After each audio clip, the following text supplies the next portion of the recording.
మా సోదరుడు BRS party social media convener, అదేవిధంగా తెలంగాణ ఉద్యమంలో క్రియాశీలంగా పనిచేసిన విద్యార్థి నాయకుడు, Telangana state mineral development corporation మాజీ అధ్యక్షుడు సోదరుడు మన్నె క్రిషాంక్ గారిని ఒక ఫ్రివలస్ కేసులో, అంటే ఒక పనికిమాలిన కేసులో చేయని తప్పుకు ఇవాళ అరెస్టు చేసి ఈ రాష్ట్ర ప్రభుత్వం గత వారం రోజులుగా వేధిస్తూ ఉన్నారు. తప్పు చేసిన రేవంత్ రెడ్డి ఇవాళ బయట తిరుగుతూ ఉన్నాడు. ఫోర్జరీ చేసి ఉస్మానియా చీఫ్ వార్డెన్ యొక్క లెటర్ను ఫోర్జరీ చేసిన క్రిమినల్ ఏమో ఈ రాష్ట్రానికి ముఖ్యమంత్రి, కానీ అసలు నోటీస్ని బయటపెట్టిన క్రిషాంక్నేమో ఈరోజు చెంచల్గూడ జైల్లో పెట్టినారు. దీన్ని బట్టే చెప్పవచ్చు ఈ రాష్ట్రంలో వ్యవస్థ ఎట్లా పనిచేస్తూ ఉంది, ఈ రాష్ట్రంలో ప్రభుత్వ పనితీరు ఎట్లా ఉందో దీన్ని బట్టే చెప్పవచ్చు.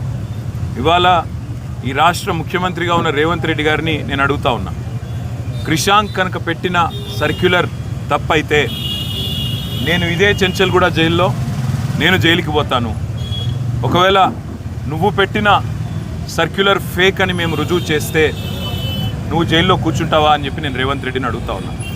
సిగ్గు లేకుండా చేసింది ఒక వెధవ పని, మళ్ళీ మీదుగా ఇవాళ మా సోదరుణ్ణి జైల్లో పెట్టి ఈ రకంగా ఇబ్బంది పెట్టడం, ఈ రకంగా కావాలని ప్రభుత్వంలో ఉన్నానని చెప్పి అధికార మదంతో అధికార యంత్రాంగాన్ని అడ్డం పెట్టుకునేదైతే చిల్లర రాజకీయం చేస్తున్నాడు రేవంత్ రెడ్డి.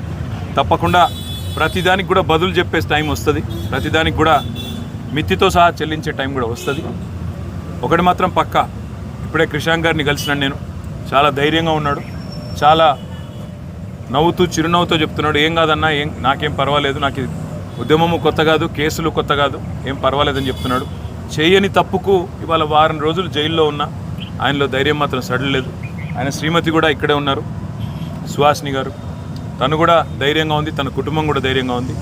నేను ఈ ప్రభుత్వాన్ని డిమాండ్ చేస్తూ ఉన్నా, చేసిన వెధవ పనికి ఇప్పటికైనా క్షమాపణ చెప్పి వెంటనే క్రిషాంక్ని విడుదల చేయండి.